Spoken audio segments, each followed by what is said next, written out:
Okay, I'm super grateful that I've got two friends who are interested in things that are incredibly important, but a lot of people don't realize how important they are. I think people are beginning to realize the importance of God as society is collapsing. People don't even realize that, I think. Um, and also, there's so much like crazy statistics, like the number one way young people die in the Western world is suicide. And it's like, how bad do the statistics have to get before we realize there's something missing? And the something missing is God, has been known by psychologists for a very long time. So I'm not going to do too much of a long intro. I am trying to make things super short in terms of intros and everything. I think we'll do a quick round. I'm experimenting with this, a quick round with our ideas about this. I do want to say, what do I want to say? One or two more. I had a few ideas about why bother talking about this. So let me quickly list them. There's something like, I think the reason why this is really important is, first of all, knowing God. So God is, and I'll go into this. I'll go into this in more detail. God is the only thing that'll give you peace. And knowing God will give you peace. God, knowing the reality, the real nature of God will give you peace. That's my argument for one of the reasons why we're talking about this. Knowing God will also help you navigate the world, because knowing God kind of entails knowing the functioning of the world. Maybe that's not obvious straight away. And a psychological thing is that people who are confident in the reality of God and their understanding of God, it does tend to give them a lot of confidence. And these are not just claims. There are a lot of psychologists, like I say, I always provide, let's show it very briefly as part of the introduction. Do go to the link in the description to this document on the screen, which I will be introducing more. Psychologists have always known this, that religion and knowing God is good for you. So this is why it's very much in line with my videos, which is I talk about happiness. How do you make the world a better place for yourself and the world? If you're a happy person, you make a happier world, and all the other bigger, terrible things that are happening in the world also won't happen, is my argument. But anyway, there's a lot I'm saying there, a lot that I'm claiming. Hopefully I'll be able to prove some of it. I've kind of done a little bit of an introduction. I haven't mentioned my idea of God yet, but I think I've done enough talking to begin with. Let's what I'm going to experiment with is, first we'll do the clockwise thing that we've been doing recently, and then we'll try to make it more free form, just jump in whenever you feel like, sort of thing. So Uncle Narish is to my right. We're going clockwise, please. So Uncle, you're a Hindu. You can introduce yourself briefly if you want, and then say something about your understanding of God. Who is God is the question. Right. I'm Narish. I'm a Hindu. I'm a devout Hindu. And like yourself, I can only see the positive benefits of God. To myself, God is the greatest gift that was ever given to humanity. And the benefits of God sort of are numerous, and I cannot for the life of me think of one negative aspect about God. I think God needs to be the focus of everyone's life, and it's very, very important uh, to achieve that oneness and understanding with God. Cool. Zarina, what do you want to add? Just maybe, I don't know. I keep changing my mind. Let's do the intro a bit. So say something, one or two words about yourself, and then your understanding of God and how it plays. How, Everybody. yeah. Everybody, so yes, I'm a modern prophet of the goddess Bastet, and I think that Uncle Naresh presented that really nicely. I completely agree and truly believe that God is the most important thing in the world. And part of why I'm here actually is because the world that I've grown up in is one where people have really lost God. And that's really why prophets come to earth. It's because they're usually sent to Earth when people have really, really lost connection to the divine and they've really lost God. And I did a video on my channel, I think it was a month and a half ago or so, on how to save the West. And really the crux of what I was saying in that video was that finding God again is what is really going to help bring people together. I think that uniting people under a shared love of God is the most important thing. And it's so interesting, isn't it? Because I obviously go to Speaker's Corner every Sunday, but I have been going for the last several months. And everyone there argues about religion, and you have all these people arguing and arguing and arguing. And then you have me standing there saying, you know, let's have respect between men and women. Let's love God. You know, we should be treating people well. And you know, I'm probably one of the most peaceful speakers at Speaker's Corner. I just find it really interesting how all the other religious people just argue. I'm just there saying, guys, love your neighbor. No, I think that. So there's two things I'm going to talk about there that kind of respond there. One is, do we really need a God? And like, I want to talk about the statistic that. I sometimes forget what I said on air or off air. Most young people in the West die due to suicide. Right. Especially and young men particularly. Right. And that's not because young women are not suicidal. It's just that they're not very good at it. I know a very successful business lady who's tried to commit suicide twice, but she couldn't because somebody stopped her on both occasions, right? And that's twice that I know of, by the way. Yeah, it's terrible. And it's often the most affluent and atheistic societies that are more suicidal. So I want people to not stop being in denial and maybe look at like, okay, what's going on in the world? So that's one thing, you know, like there seems to definitely be a need for God, like you're saying. And then the other thing is, I think that's really important that you touched on, is that people have been put off God because of so-called religious people. And that's really sad.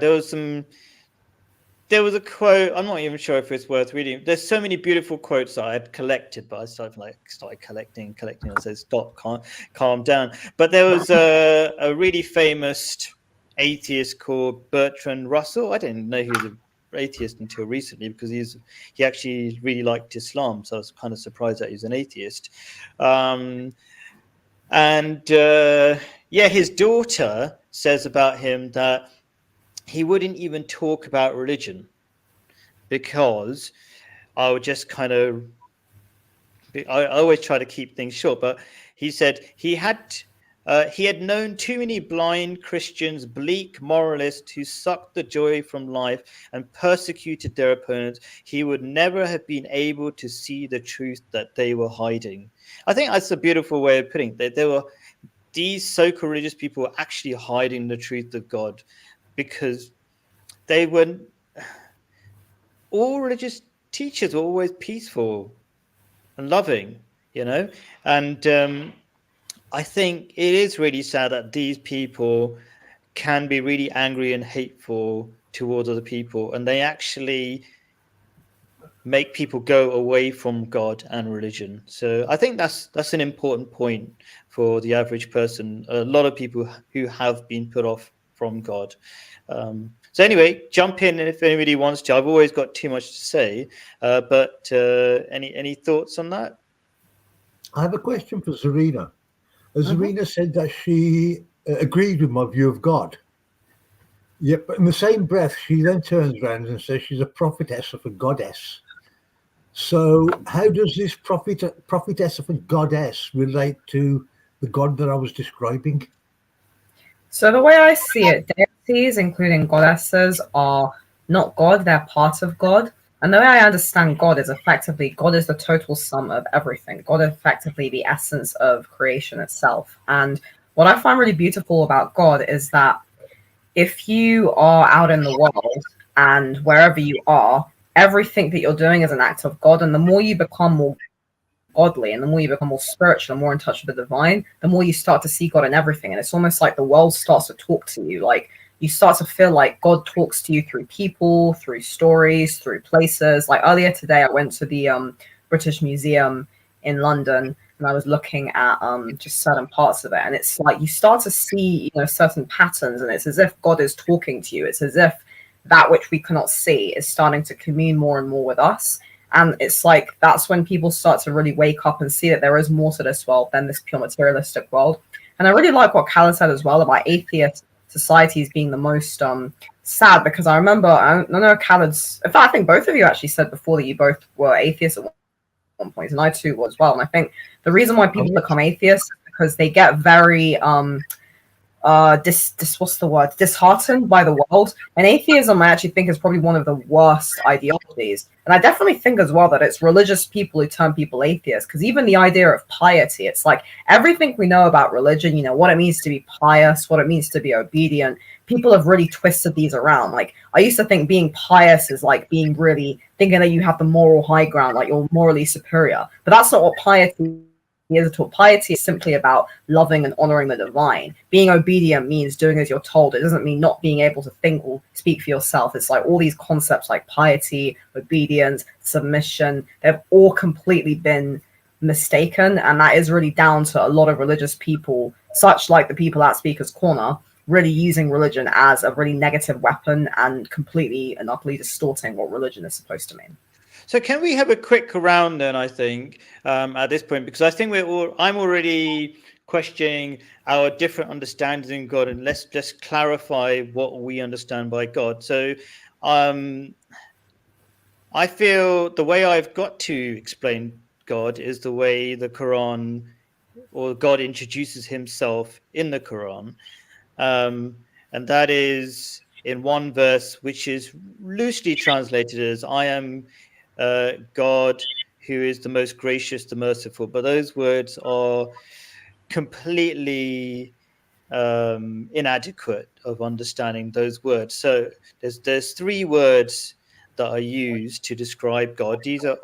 God has names, but they're descriptive names. It's not like Bob or something, which doesn't actually mean anything. I mean, it's for us to understand God so we understand the world better. So the three words are Allah, which is basically means the unique one God, and that in itself can be broken down in many ways. And then there's words that kind of emanate from that. So there's Rahman, which means the one who provides everything, and that's kind of self-evident if you look at the world and reflect on all these systems that are maintaining our lives, these life support systems. You go, okay, that makes sense. And then there's another element that emanates from that. So after you've got these gifts from God, breathing, your brain, and all these other things, if you use them well, you're rewarded for that. In fact, God continuously encourages you to grow from that. And I think, and there's evidence for that. There's I forget the words. There's something called, what are the happiness chemicals? Not oxytocin. There's another one. Dopamine, right? Thank you, Uncle. So there's a dopamine system, and the dopamine system mainly there's a small reward for achieving a goal, but most of the reward is working towards meaningful goals. It's like it's built into you to grow. And so the evidence that God wants you to grow, according to this understanding of the Islamic idea of the fundamental understanding of God, makes sense. It adds up according to the reality of our world, the scientific reality of our world. And so I think the reason why that's how God introduces himself is that, first of all, God wants to say, I'm nice. I care about you. I want you to do well. I've given you lots of stuff. And one beautiful thing that I think maybe a nice picture that helps us understanding, the picture that I can form from the words, these words, Rahman and Rahim, they both come from, all these words probably sound exactly the same because they are actually all linked. Arabic is a very mathematical language. It's very precise. This word means this because of the different links. So the words Rahman and Rahim, the word which are loosely translated as gracious, and I don't really like saying merciful, I think the one who rewards, those two words are linked to another word, Rahim, or Rahim, anyway, which means womb. And the idea of womb totally explains God beautifully, in a sense that the womb is where you get all your nurturing and you are helped to grow. And both those key qualities of God are related to this idea of womb. I feel like there's so much more I want to say, but I won't. I'm going to start. I'm going to carry on a tiny bit more because of this, what Zarina was saying about what is God. God. The other ideas that I want to explain is, very briefly, God is one. Everything depends on God. God is not created, and there's nothing like God. And these are necessary things. Like if God is created, people say then maybe there's a God above that, and it goes on forever, right? And we can prove that that can't be the definition of God, but I'm going to avoid that discussion.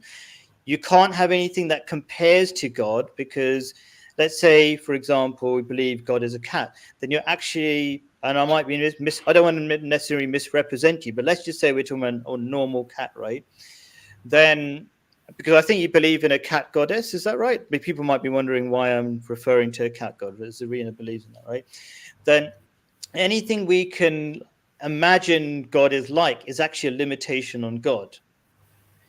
Like a physical God, that limits God already. You know, how can God be everywhere in all places, all times, and control everything in all universes and stuff like that? So God can't be compared to anything we can imagine. So I've talked a lot. I always try to control it, but I think there's some really fundamental things. Does anybody want to jump in and say if they've got an issue with what I've got to say, or share what they think about God or anything like that? I think I've still got an issue with Zarina's concept of God, because she's well, I'll start. In Hinduism, we've only got the sort of one word for God, which is Brahman, which is the ultimate reality. And the word in Hinduism is exactly the same word in Sikhism that we use to describe God. And the most easiest way of saying it is, in Sikhism and Hinduism, we say God cannot be perceived, full stop. We cannot perceive God. And on this level, I remember reading the Promised Messiah's essay.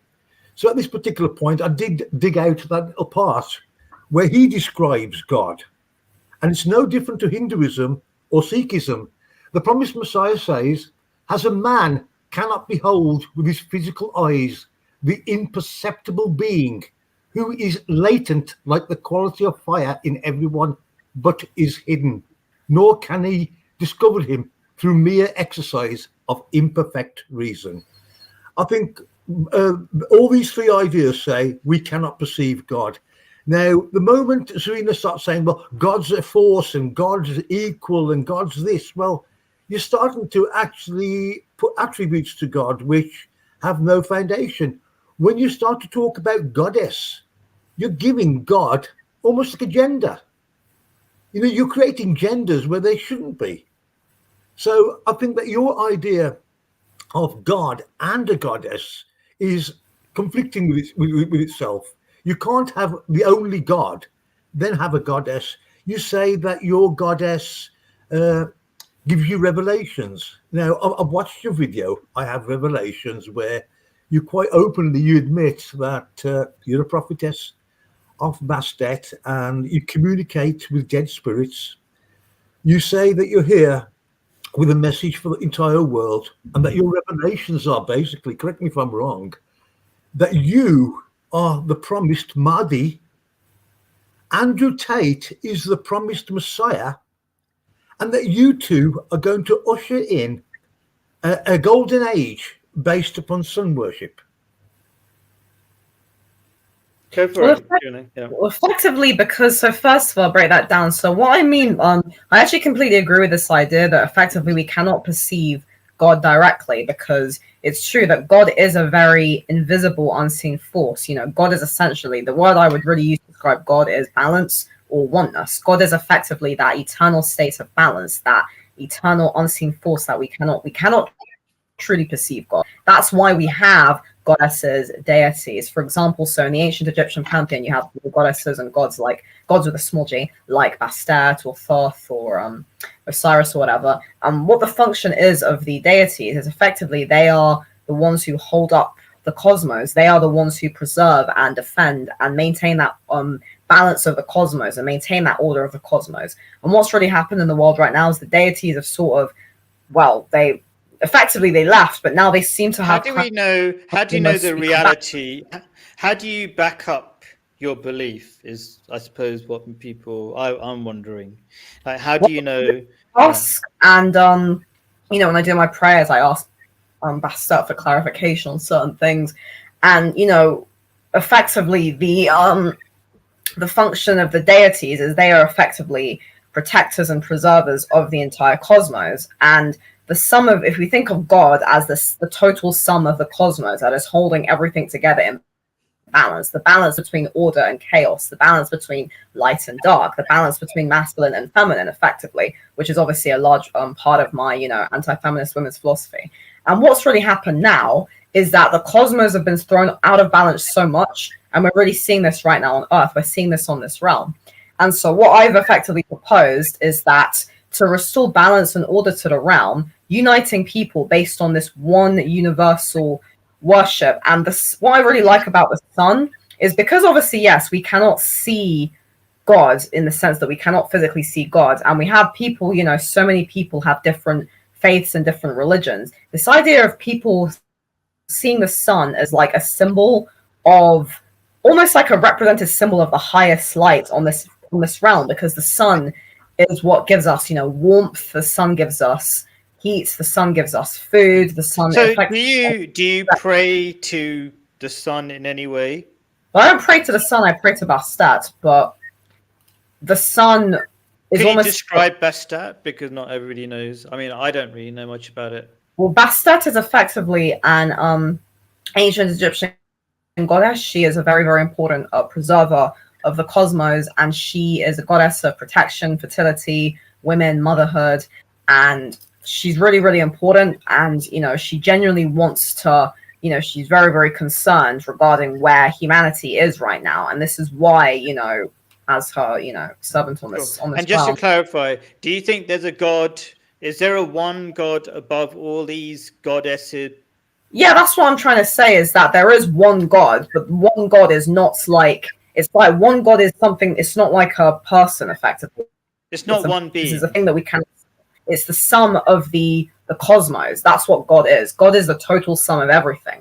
Like, again, if we look at, say, masculine and feminine as two forces, that is what God is. God is that, if you think of a circle, like God is that total sum of everything being in balance and everything being in harmony. And the reason why the West is so messed up now, why people are so atheistic, why people are so nihilistic, why people are suffering from mental illnesses and other afflictions, is because it really goes down to a lack of balance. And balance it's not really a difficult premise to comprehend. I mean, it's effectively this whole thing of like order and chaos effectively coming together and balancing. So you're connecting your belief to the disorder on the word. But I'm not sure if we can jump from one to the other. But let's say focus on this idea of who God is for a minute, because I think you said two different very interesting things. One was there's no one God; they're just a combination of goddesses or different types of. No, I did say there's one God, as in there's one God, which is the sum of everything. But the function of deities is to effectively maintain and preserve of the cosmos. That's why, because deities were created by God. If you think of God as the sum of everything, deities were created by God. Deities are the ones who defect and protect the realm, and that's what the function of deities are. Okay, the bit I want to get Uncle Nazish in a way, but I just want to ask something I'm still not clear about. So, who created the deities? God. The deities were created by God. I mean, in the pantheon, it was said that was the sun god Ra who created everything, and I think that's why the sun is like a good metaphor, because a lot of the old religions as well, they have the sun, and if you think of Ra represents the sun god, as the force of light, from Ra is where the other deities came from. Like Bastet is said to be his daughter, and Ra is really what I perceive to be that representation of the source. You know, if you think of the source, if you think of the source of light, that is what Ra represents. And when we have people united in a love of the sun, for example, because again, we can't really see, you know, we can't really see air, but we can all see the sun. And that love and worship of the sun is something which can unite people, because we all need the sun. We all depend on the sun. Sure. And that is I just want to make sure. I'm not sure. I want to compare your idea with another sort of common idea, which is everything is God. So do you believe everything is God? Well, everything is, yeah, I mean, God is everything. So you could say everything is a part of God, meaning that everything, because it's a hard, because like my phone isn't God, but if God is everything, that includes my phone, and my phone is a part of everything. Sure. Okay. So you don't believe that the universe is God in itself. Do you believe, like I believe, there's a creator of the universe, and God is everywhere, sure, but there was an intelligence. Like I'm just trying to, and I think there should be a logical discussion about this. So logically, it makes sense that there was an intelligence that made this very well organized universe and very well organized Earth, etc., etc. So there was an ultimate force and intelligence that made everything. You might call some of the creations of God goddesses. I might call them angels, for example, just mechanisms for further creation. But there was one source of creation. Would you agree with that idea, or you disagree? I mean, I'd say that God is the intelligence, as in God itself is, because as you said earlier, you know, what created God? Well, nothing is above God. God is, it's a hard thing I think to explain. I mean, yeah, Taylor rightly said it's a pantheistic concept, effectively, that God is intelligent design itself. The intelligent design it's almost like it created itself. Is the best way I can describe it. God is that which is the sum of everything, and that which created itself, and that in essence is the essence of oneness. Okay, and I would call it, instead of created itself, I would say the ultimate cause of all causes, or the only or ever existing. But anyway, maybe we agree. I'm not sure. I think we might. I'm not sure about God in that sense. Uncle Naresh, I mean, you can ask questions, but I'm intrigued by most people's understanding of Hinduism is that you believe in lots of gods, and you pray to idols, and you talk to the idols so they can talk to God. Can you tell me if I'm wrong, or can you clarify so I can understand better? You're absolutely wrong. That's why I sent you that link, because I discussed this entire concept with Vincent Bruno, who was a Hindu for 10 years. And I went through the entire process logically and coherently so he could understand it. And in the end, he agreed with me. Hinduism is purely monotheistic. You know, these idols or whatever. I'll give you an example. What makes me laugh is when you sent me the link, I looked at the thumbnail, and on the thumbnail there was a picture of Kali Ma, you know, the Hindu sort of blue goddess with multiple arms. I looked at it and I thought, okay, I understand where you're coming from. That's a good choice. And it's perfect to illustrate how the West. I mean, I just randomly searched Hindu god and picked the picture. Yeah. No, but it's the way that the West perceives Hinduism. I mean, the thing is, it's like they all believe that we have 33 million gods, and that is a misinterpretation of Western spiritualism and New Age religions. I mean, ultimately, the concept of Kali Ma is no different to the cultural misappropriation of Bastet. You know, it's the same as Kali Ma, where somebody comes along and sort of steals somebody else's religion or culture, then corrupts the ancient meanings to make their own religion and story up. And that's what it is with the... So how does Kali Ma operate, like, in this grand scheme of things? So is there a name for the ultimate god? What is Kali Ma? That made up idea? The ultimate god, right, is Brahman, like we've said. What the problem with the rest of Western society is they keep forgetting that we're over what tens of thousands of years old. And in tens of thousands of years, we've got many different kinds of way of expressing ourselves. You've got to understand in what 10,000 plus years, myths, folklore, legends, children's stories, philosophies, everything seems to be mixed up together. So when the British came over, they didn't understand any of this. So they immediately decided that we had all these gods. And like I said to Vincent Bruno, name all the gods you want, and I'll go through each one and explain how that person isn't God. We could start with Shiva, Ganesh, Krishna, Rama, you name it. But what are these things that, like, is this just a Western invention, the Kali Ma and all the other ones? No, the stories.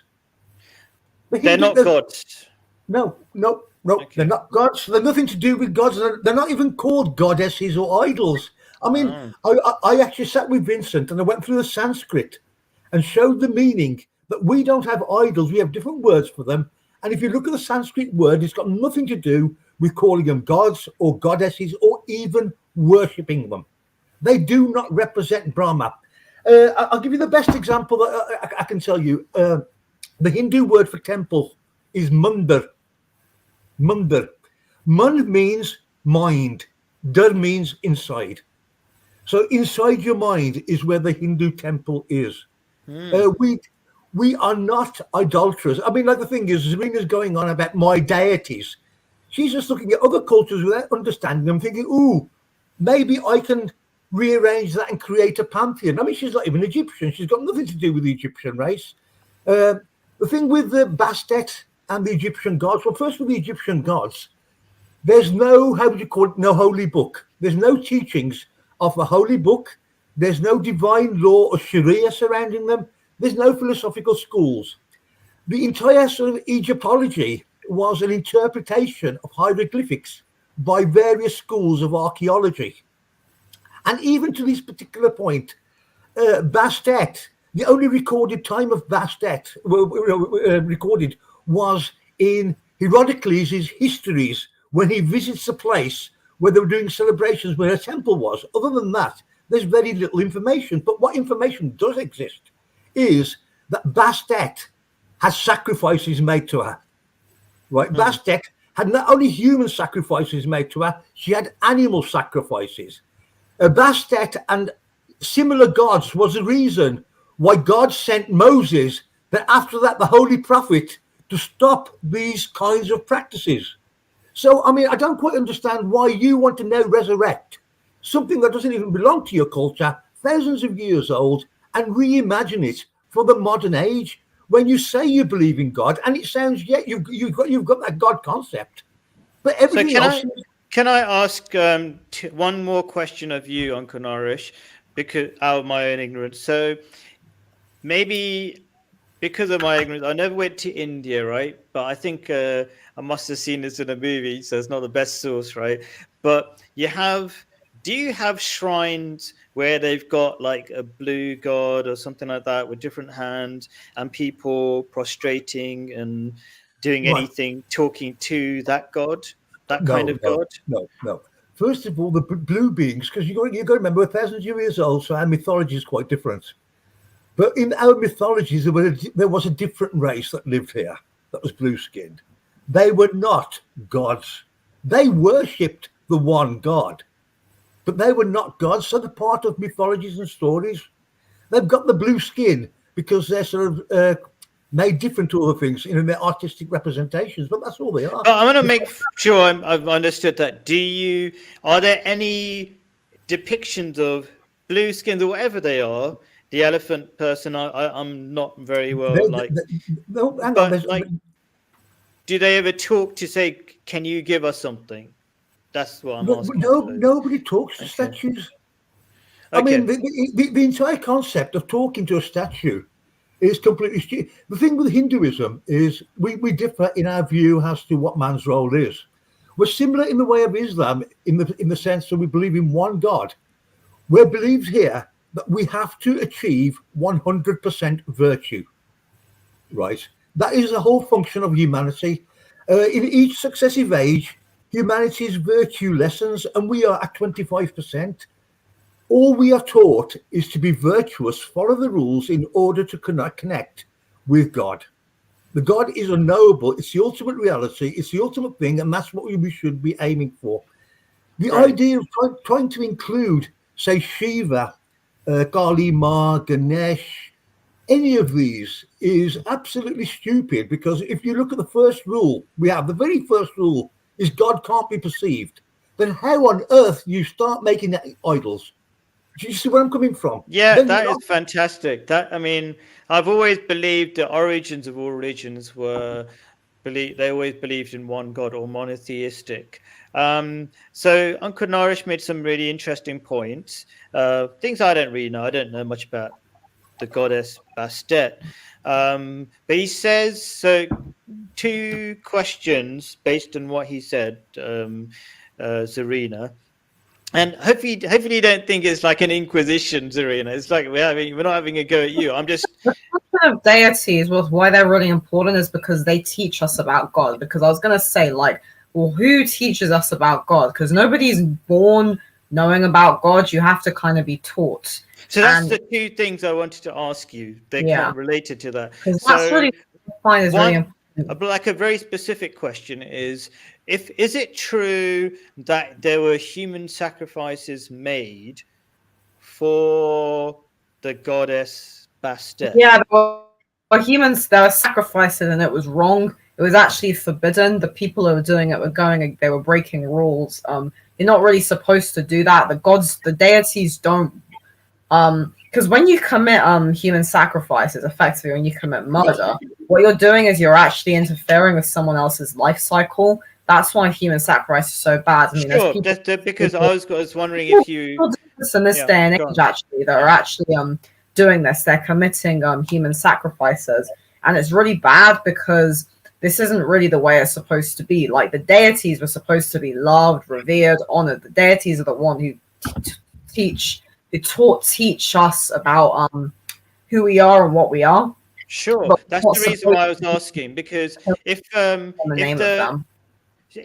reason why I was asking that question is because, like you say, knowing God and understanding God's wants tells you something about how we should live. So if, for example, I can't remember, the Bastet wanted human sacrifice, that tells something about God. I don't think she wanted human sacrifice. So she didn't want. Okay, that's good. Right. So is there the second question, which is kind of a follow-up, which is also based on Uncle Narish question, which is cool. Let's say that's so that means you're saying that's not what Bastet wanted. No. That's fine. So because we're trying to, in 1 hour, trying to like get to some sort of logical conclusion about who God is by comparing all these different ideas. The next, I think, obvious question based on what Uncle Narish was saying is, what is the law or rules that Bastet gave? Because we can't speak on behalf of any God. Bastet, if that's the real God, Bastet has to tell us. And so were there any rules that Bastet said that you should not sacrifice people for me or anything like that? I mean, the main laws that the original deities taught was effectively about living in concordance with the divine, being virtuous. Effectively, it was all about maintaining the order and the structure of life, family, community. And one of the really most important elements of Bastet was she was really associated with music and with dancing and festivity. And it was all really supposed to be about a celebration and a reverence for the divine.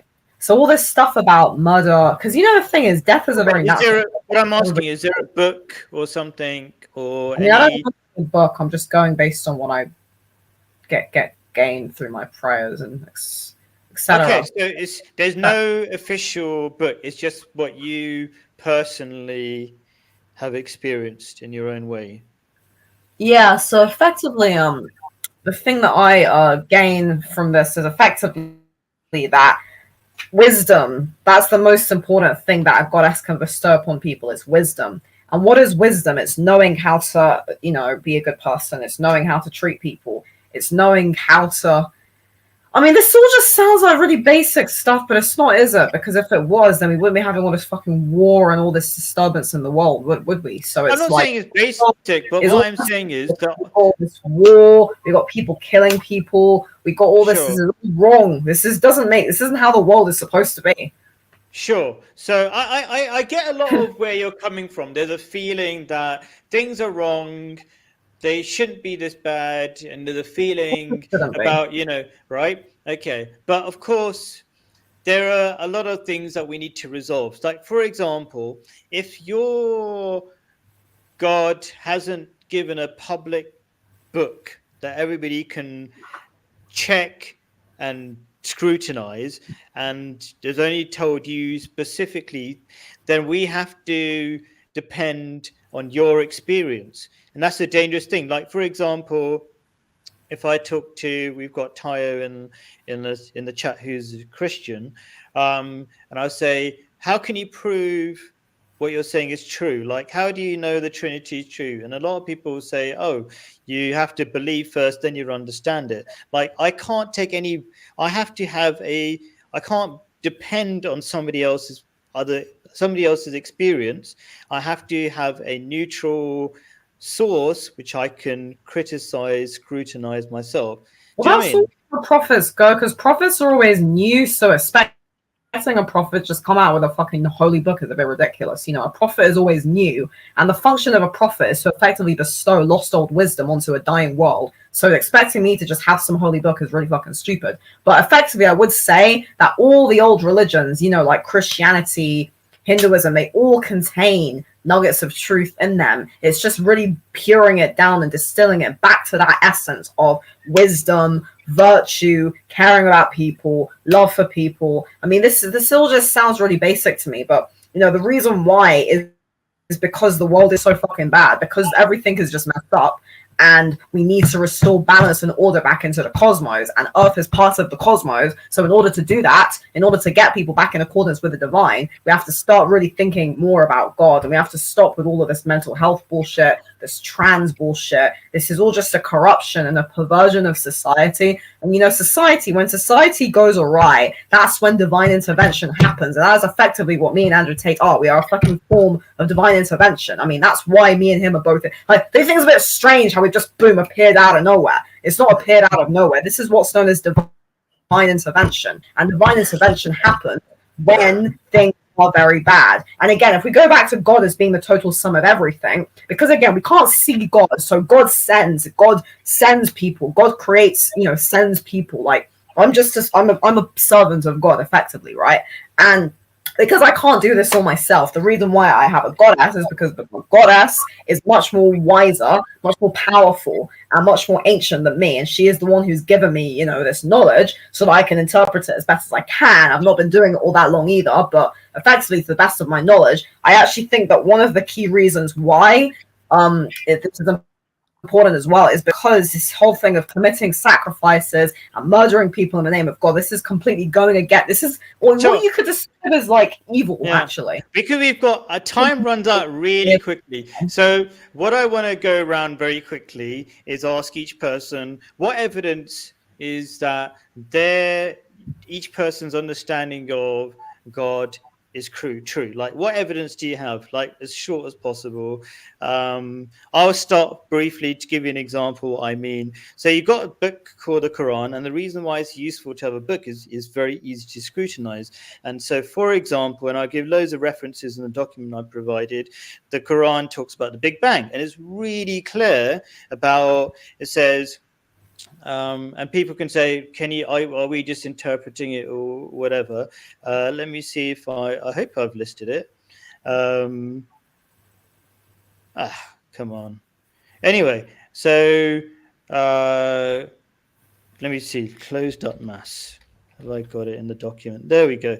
Do not the disbelievers see the heavens and the earth were a closed up mass? Then we opened them out, and we made from everything, every living thing, from we made from water every living thing. Will they not believe? So, first of all, the idea of the whole universe being a tiny blob and then being opened up as we understand the Big Bang, that's a novel idea. Even Einstein didn't like the idea when it came out. It was too strange. And then the idea of everything made out of water is an idea that we've got used to, because that's how NASA looks for life on other planets. So basically, there's loads of scientific ideas like that, historical ideas like that, to give credence, to support this book as being from God. So that's very briefly one piece of evidence. We'll quickly go around in a circle. Uncle Narish, is there evidence to believe whatever the Hindu scriptures are saying are the truth? I think absolutely. I think the teachings of Hinduism teach you to achieve, or at least strive to achieve, that oneness with God by actually going through a progression. And that progression is through the learning of rules. As a child, to do what your mum and dad told you, not to have sex before marriage, to have an arranged marriage, to have children, to provide for them, to act in a particular way. The whole idea of Hinduism is to become more and more virtuous. By the more good actions that you do, the more virtuous that you become, you end up becoming more closer with God. And that is the whole function of Hinduism. Is how do you call it, to achieve what the promised Messiah says in his essay is the soul at rest. I think it's the exact same situation, but with a different name. We're all trying to connect with God, and we've got our set of rules to reach there. The problem is people are trying to mistake things like children's stories, mythologies, and other kind of stuff with what our real God or religion is. Okay, so if I was trying to summarize, you're saying you've got teachings in your religions that seem to work, and that's the evidence. Yes, fair summary? We don't have divine revelations. All of our stuff are given to us. The Vedas were written by the rishis. The rishis translate as teachers, prophets, whatever you want, but they are the ones that are giving you the rules. Hinduism starts off with one concept: God is unknowable. Here's your set of rules that you've got to live by. Sure. Okay, let's go, Serena. Well, what's evidence? People how shall I say, how, where did these teachers get their revelations, their wisdom from? It's like, you say, where's the proof? It's like everything has to start from somewhere. And this is a thing. It's like, I almost feel like it's no use just me telling people. The best thing is to just look at everything I've done on the internet over the years, look at my journey, look at what I've said, look at what I've done. The fact I published this novel, Tic-Tac-Toe, which is prophesizing the end of the world effectively if we continue going down the way we're going. And this is why, it's really hard, because it's like, I think most prophets don't really like to go around saying I'm a prophet, because it's like, oh, everyone's just going to fuck off then. But, the problem is that because a lot of people claim to be prophets or gurus or whatever other nonsense, and they usually just get ridiculed. So that's why, I've not told anybody, I'm not going to tell my friends I'm a prophet, because what the fuck's the point? You're not going to believe me. But the best thing is to really just look at it very logically as the world is in a dire crisis. Tate came about, effectively wanting to save the world. And the main thing he's speaking out against is the fact that this reality is an illusion, and there are bad people who are controlling this world and who have distorted a lot of the old ways that people used to use. And it's like, if you look at the world is a prison. That's what we're living in. The world has been turned into a prison. So I'm trying to focus on the evidence bit. So the evidence is that you've made a prophecy in one of your books that the world is going to end. It is a prophecy, effectively. That's what Tic-Tac-Toe is. It's a prophecy. Sure, that fine. Picks that the basically destruction of gender, the destruction of marriage, destruction of God as well. But the thing is, the problem with that prophecy is, first of all, the world hasn't ended yet. And also, the destruction of all those things were already happening when you prophesied them. Well, it's not that really the end of the world. It's more the end of humanity. That humanity is going to be destroyed if we don't get ourselves back on track. That's what I'm trying to say. And Okay. as the Mahdi, effectively the role of the Mahdi is to help usher in a new golden age. That's why, because again, it's like really stupid for me to just kind of whatever. So the way I've done it is by meeting with certain people, having certain discussions, doing certain things, doing as many things as I can behind the scenes. So when the time comes, the dots start to connect. Because it's really not, How comes you picked up the word Mahdi, which is an Islamic idea? Because the way I interpret Islam is really effectively about submission to God, and Islam is an Arabic term meaning submission to God.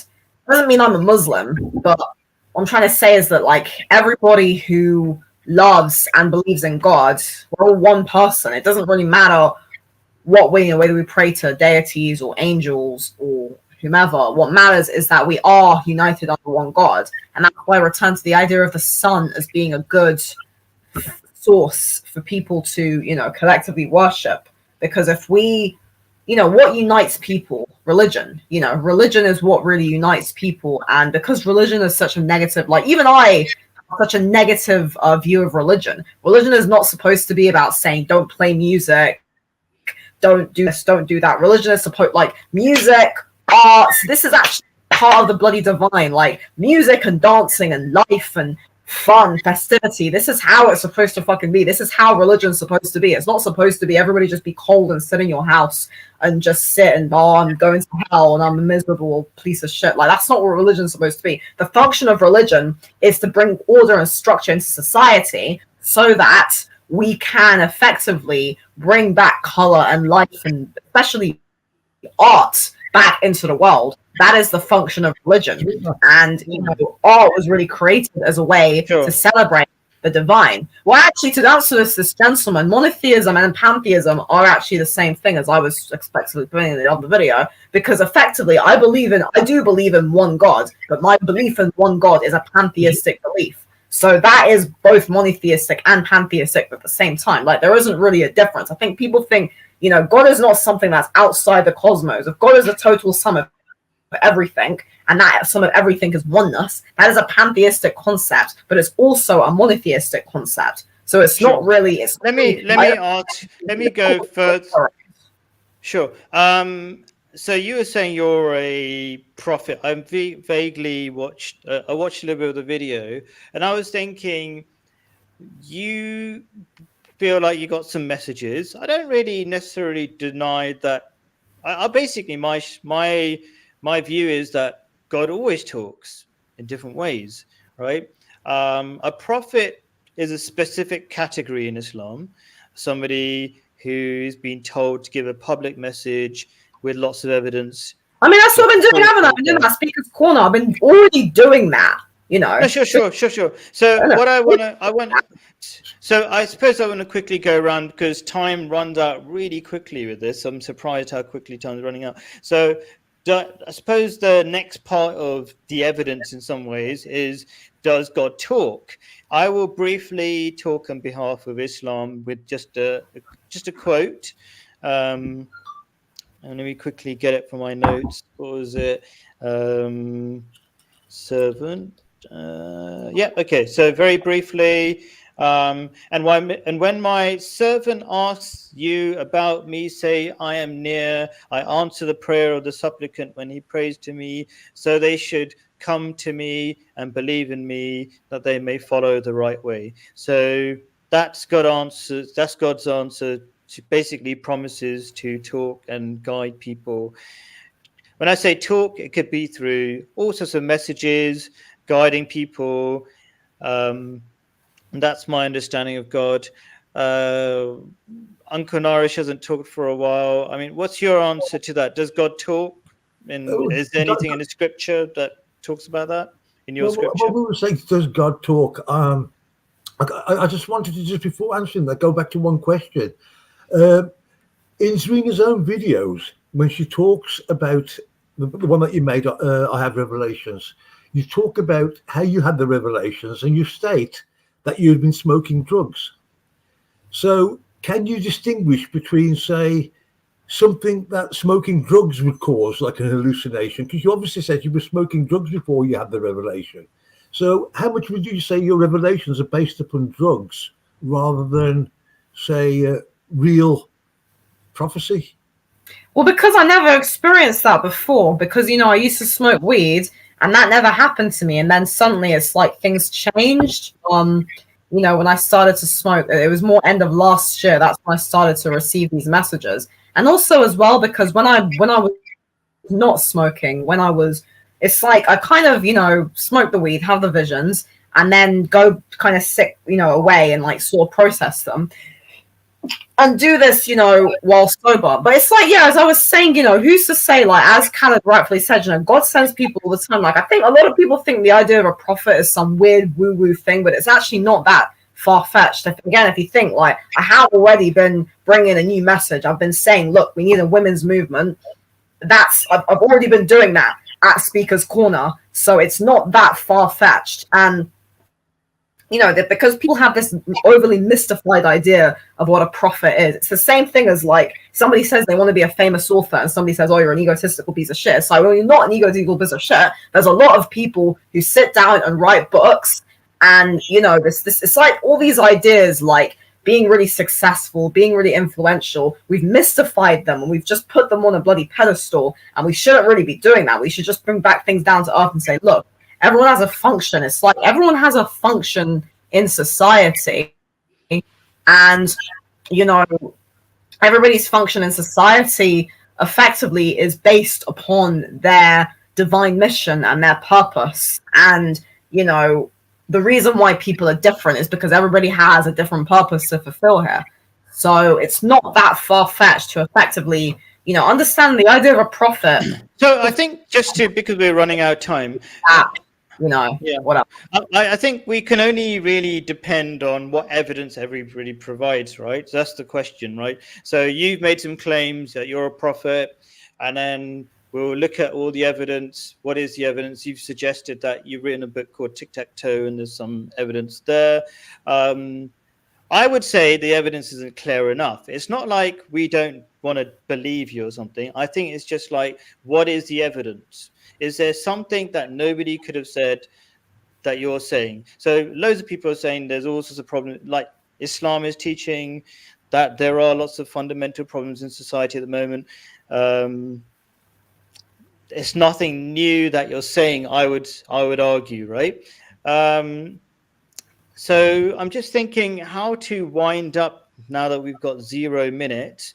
Could we all just say a few words about the answer to the question, who is God? And then we'll leave it at that, because that's the whole point of these live streams, to let people make up their own decisions and their own ideas. I'm always going first. I'll try to go last this time. Could you say, Uncle Narish, something about your understanding of God as briefly as you can? And then we'll go to Zarina, and then I'll finish off. Please go for it. Please, Uncle. God is simply the purpose of my life. God is there, right, as an achievement for me to work towards. Without God, I don't think I'd ever find the way. I think the whole idea of God gives me something beautiful to aim for. It's so easy to have the idea of just one God that communicates with me. And I don't mean talks to me, but, it gives me guidance. And it's just the whole thing is, I know one thing: to reach my God, I have to be good. And that gives me enough to know what my place and my role in this life is. And God is that. Cool. Zarina? Very beautifully put. Yeah, I agree. I think, God is effectively the sum of everything. And I do think that at the end of the day, faith, that's why, faith and belief is so stressed upon in religion. Because if you don't really have faith and you don't have belief, then you don't really know God. And that's really what is lacking in the modern West. It's a lack of faith. People are so skeptical. It's good to be discerning, but the problem is that people are so quick to just want to jump on people. That's why a lot of people don't really want to. That's why a lot of people give up. That's why people are like, oh, So many people are trying to solve the problems, but we don't really seem to have, if only we had like one or two people who could just come and look at all these problems and have like a collective solution to solve everything. But a lot of people don't want that. They just want to stay stuck in their problems. So it just kind of make you think, what's the fucking point in it? Sure. Okay. So my kind of final statement is God is the source of all peace. And we know that because there are so many atheists who are struggling so much. There's a quote from a famous atheist philosopher, Jean-Paul Sartre. He said, there was a God-shaped hole in the heart of man where the divine used to be. So we can see suicide is going up. So much depression is going up as belief in God is going down. So that's one thing. So I like to, when I make claims, to give some sort of evidence to support it. False or illogical gods do not give peace. So as I said before, when you have an idea of something like the Trinity, or I would disagree with Serena's idea of God, if you cannot support it with very clear proofs other than your feelings or experiences, then you can't believe, people won't be able to believe in it, and it won't give them peace. So, for example, the idea of Trinity, it can't be explained. 3 does not equal 1. And finally, who is God? Is the ultimate one true creator, the one who's not created, nothing can be compared to him. That's exactly what I said, that God is oneness. I said deities are not God. Deities are part of God. There is only one God. I did say that multiple times. All right. So maybe I still got the goddess idea. Maybe I'm God. Goddesses are people, are beings who are there to serve the cosmos and to protect the cosmos. But goddesses and deities are not God. They uphold. You could almost say they uphold God. They preserve the preservations of what God is. Because effectively, again, if God is balance, without keeping things in balance, everything goes awry. I never said that, my goddess is God. Oh, okay. Did you get the revelation from your goddess or from the one, the ultimate God? Pass. Okay. All right. Okay. Sure. I mean, that's probably why I think I'm having some difficulties, because my idea is there's only one ultimate intelligence. I did say that. Yeah. There is an ultimate God. So this multiple times. All right. And then a truth of our dependence of God, the one true God, whoever that is. And I think a lot of the ideas of what God is self-evident, but I'll quickly list very briefly what God says about himself. He says he is Allah. When you say he, is not really a man, it's just a way of referencing. There is no God but beside him, the knower of the unseen and the seen. He is the gracious, the merciful. He is Allah. There is no God beside him, the sovereign, the pure, the source of peace, the bestower of security, the protector, the mighty, subduer, the exalted. He is Allah, far above which they associate with him. He is Allah, the creator, the maker, the fashioner. His are the most beautiful names, quality, or when I say names, it means qualities. All that is in the heavens and the earth glorifies him, and he is the mighty, the wise. And I would say all those claims are self-evident in different ways. For example, that his name, he has the most beautiful qualities, is true that even atheists desperately yearn for a God, and we have a natural attraction to God through simply being in nature. That we find more peace in nature than taking antidepressant drugs, which is known by psychologists. So that's kind of my roundup. Thank you very much, everybody, for your comments in the chat. I couldn't really respond to all the argument or comments. Lambie was saying a lot of things about God is about floods and stuff like that. I would say there's a lot more to God, like how to live life every day. I think at the end of the day, God is really the total essence of reality. Cool. Okay. And Uncle Narish, do you feel like saying one or two words? Just, I feel like I talk so much, I don't want to but yeah. No, I think thanks to both of you for clarifying your sort of religions. And yours was quite straightforward, but Serena's was a bit more exotic. And so, I mean, yeah. I mean, ultimately, at the end of the day, my only conclusion is, we've all got a different approach to God. We all see God differently.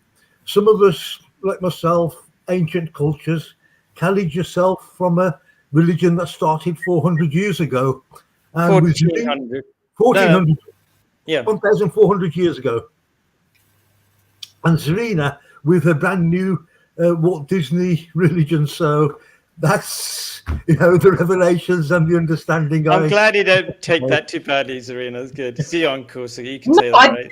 life is not really supposed to be like. There's a big element of irony, satire, and humor in life. And I think a lot of people, like, whenever I get very passionate, a lot of people don't realize that I'm actually not. People tend to confuse passion with being irritated. I actually, on the contrary, I'm not really an irritated person. For me, it's more I just see the humor in everything. Cool. All right. Thank you so much for your time. Looking forward to our next conversation, Serena, about what's the real Matrix. That'll be interesting. All right. Okay. Bye, everybody. Thanks for everybody for your time. Bye. Bye-bye.